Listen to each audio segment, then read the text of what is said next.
തിരുവനന്തപുരം കോർപ്പറേഷനിലെ കാലടി വാർഡിൽ വെള്ളക്കെട്ടിൽ റോഡ് നിർമ്മാണം. മരുതൂർ കടവ് ജംഗ്ഷനിലെ 100 മീറ്റർ റോഡാണ് വെള്ളക്കെട്ടിനിടെ കോൺക്രീറ്റ് ഇട്ട് നിർമ്മിച്ചത്.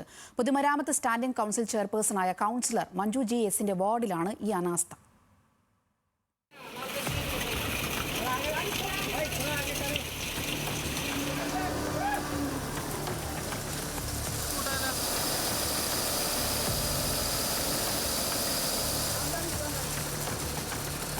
വികസിത കേരളം വികസിത അനന്തപുരി എന്ന മുദ്രാവാക്യമുയർത്തി ഭരണത്തിലേറിയ BJP ഭരണസമിതിയോട് ഇതാണോ വികസനമെന്ന് ചോദിക്കേണ്ട പ്രവർത്തികളാണ് നടക്കുന്നത്. തലസ്ഥാനത്ത് നിർത്താതെ മഴ പെയ്ത് വെള്ളക്കെട്ട് രൂപപ്പെട്ടിടത്താണ് കോൺക്രീറ്റ് ഇട്ട് റോഡ് നിർമ്മാണം പൂർത്തിയാക്കിയത്. കാലടി വാർഡിലെ മരതൂർ കടവ് ജംഗ്ഷന് സമീപത്തുള്ള 100 മീറ്റർ റോഡിലാണ് അധികൃതരുടെ അനാസ്ഥ. പൊതുമരാമത്ത് സ്റ്റാൻഡിംഗ് കൗൺസിൽ ചെയർപേഴ്സൺ മഞ്ജു G.എസിന്റെ വാർഡിലാണ് ഈ സംഭവം എന്നത് അനാസ്ഥയുടെ വ്യാപ്തി വർദ്ധിപ്പിക്കുന്നു.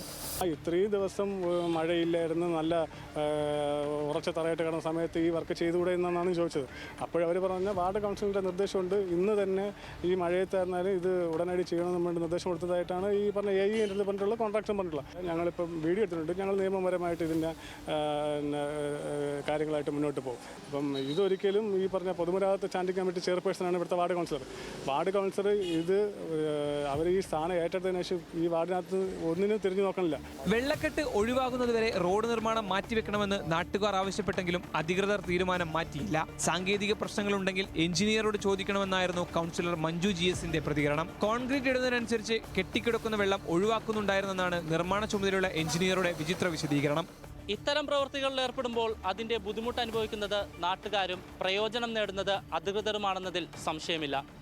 തെരഞ്ഞെടുപ്പ് വേളയിൽ BJP മുന്നോട്ട് വെച്ച മുദ്രാവാക്യം വികസിത കേരളം വികസിത അനന്തപുരി എന്നായിരുന്നു.